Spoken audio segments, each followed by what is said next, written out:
is if you want to keep your brain healthy or rescue it, you have to prevent or treat the 11 major risk factors that steal your mind. And you talked about your mom having it. The mnemonic that we'll talk about is called bright minds. And the G in bright minds is genetics, but we don't think about it properly. Oh, well, I'm overweight because my family's overweight, or I have hypertension because it runs in my family, or I have diabetes because it runs in my family, or I have Alzheimer's disease, or I'm vulnerable to it and there's nothing I can do about it. And that's a lie.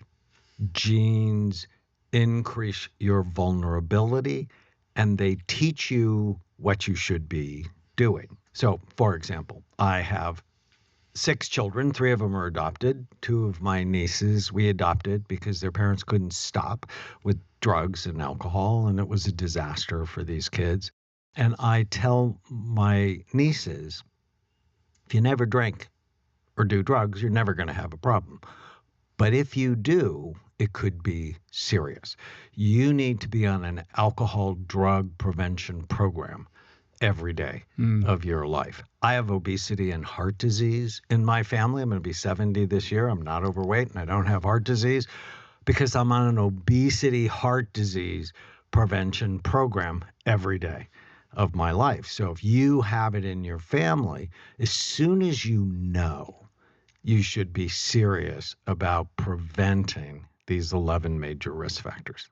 I want to get into all those strategies, but let's talk a little bit about what's driving this. What is causing this? I mean, I would imagine a portion of the spike that we're seeing, this increase in incidence, is related to the fact that people are living long and baby boomers are aging up. But also, I suspect that lifestyle habits are contributing to this as well, with the increase in type 2 diabetes, obesity, hypertension, and the like. So what's causing cognitive decline? Our seriously unhealthy lifestyle and undisciplined minds. Did you know depression doubles the risk of Alzheimer's in women and quadruples it in men? What is the relationship between depression and dementia? So many people think if you're an older person and you get depressed, it's actually a precursor to dementia. They're both brain diseases or brain problems, if you will. And it's critical. And the M in Bright Minds, mental health stuff. So I get so excited about this because what I came to realize, I started looking at the brain in 1991, and we've looked at over 250,000 scans. But early on, I came to realize you're not stuck with the brain you have. You can make it better, and I can prove it. And so if I look at your brain and then you have a car accident, your brain's going to be worse. If I look at your brain and then you go on a drug bender, your brain is going to be worse. If I look at your brain and then all of a sudden you stop sleeping or you go through a divorce, odds are your brain's going to change in a negative way. But I also did the big NFL study. When the NFL was sort of lying they had a problem with traumatic brain injury in football, 80% of my players got better. I could see the damage, but when they go on a brain healthy program, 80%, their brains looked better anywhere from 2 to 6 months later. That's exciting. I was a consultant on the movie Concussion, and I was sort of bummed because the movie's sort of a downer. It was Is about that the Will Smith one? The Will Smith one. Yeah, I remember that. And it's like, where's the hope? And the message on football dementia, or CTE, chronic traumatic encephalopathy, the message in our society is wrong. It's like, oh, you have this. It's chronic, progressive, untreatable. And so players don't come and get help because they feel hopeless. It's like, no, get help early, probably while you're still playing, so that you can begin to reverse the damage. It's the big, exciting lesson over the last 30 years in neuroscience, neuroplasticity. You're not stuck with the brain you have. You can make it better. There's an area of the brain called the hippocampus. Why I collect seahorses. It's Greek for seahorse. It's shaped like a seahorse. Every day you are making 700 new stem cells in the hippocampus, or I think of them as baby seahorses. Your behavior is going to grow them or it's going to shrink them. And so if you're vulnerable to dementia, that's the area that gets hit early in dementia. Mm. And you want to love those seahorses, nourish them, feed them, teach them, rather than get them drunk or stoned or shrivel them. Your main protocol in evaluating people's brains is this imaging technology called SPECT, right? So can you describe what that is? So, can I tell the pre-story Yeah. just to put it in context? So, when I was 18, Vietnam was still going on, and the government had a draft, and I became an infantry medic where my love of medicine was born. But about a year into it, I didn't like being shot at. It just not for me. It's for some people, it's not for me. So I got retrained as an X-ray technician and developed a passion for medical imaging. As our professors used to say, how do you know unless you look? And then 1979, I'm a second year medical student. I just get married. And 2 months later, my wife tried to kill herself. Horrified. And I take her to see a wonderful psychiatrist. And I come to realize if he helps her, it won't just help her, it'll help me. It'll help our children, our grandchildren, as they would be shaped by someone who's happier and more stable. So 45 years ago, I fell in love with psychiatry, and I've loved it every day since.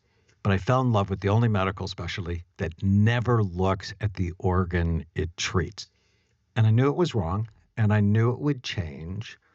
I just had no idea it'd be part of it. 1991, I'm now a psychiatrist for about a decade. And I went to a lecture at my local hospital on brain SPECT imaging, single photon emission computed tomography. It's a nuclear medicine study that looks at blood flow and activity. It looks at how your brain works. And it basically shows us three things: healthy activity, too little activity, or too much.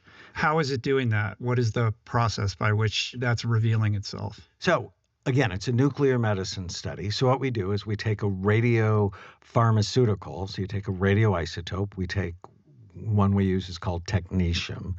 And technetium has self-esteem problems. It doesn't like being who it is.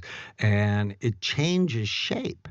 And when it changes shape, it produces a photon or a little packet of light that we can measure. So we combine technetium with HMPAO, a medicine that's easily taken up by cells in the brain, combine them, inject them into your arm, and it's called a first pass extraction. So 70% of it is taken up in your brain in that first pass, so within about 2 minutes.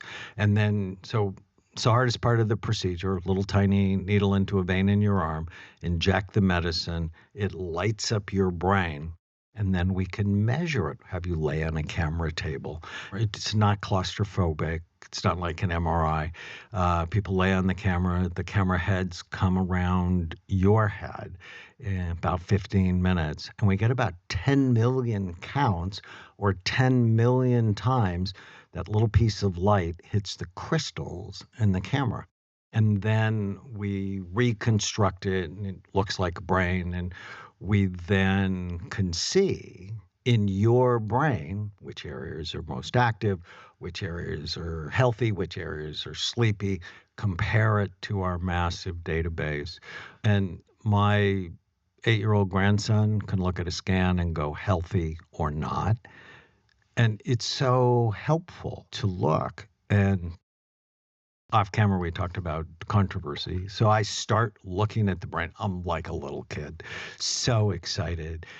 And we never make a diagnosis from a scan. So that's really important. We make a diagnosis, like all doctors, with all of the information. Take detailed histories. If you came to see us, you'd fill out about an hour's worth of paperwork, talk to our historian for a couple of hours. I mean, we really get to know you. And then we would test your brain. We do a computerized neuropsych assessment, and we would scan your brain. And when you put that puzzle together, It's so powerful. The first patient I ever scanned. So I went from the lecture on brain SPECT imaging given by the head of the hospital where I worked into Sandy's room. And I hadn't met her. I just met her. She tried to kill herself the night before. And as I was talking to her, I'm thinking she has adult ADD.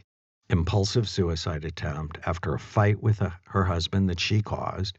IQ of 144, but never finished college. When I go, tell me how you studied. She said, well, I really never did unless it was the night before the test. I put on a pot of coffee, stay up all night, do the test. She had an 8-year-old son that had ADD. So in my mind, I'm feeling pretty confident about this. But when I broached the subject with her, she's like, oh, adults can't have ADD. And I'm thinking I'm the doctor. She was resistant. I said, well, why don't we look at your brain? And I had been doing a study called quantitative EEG up to that point.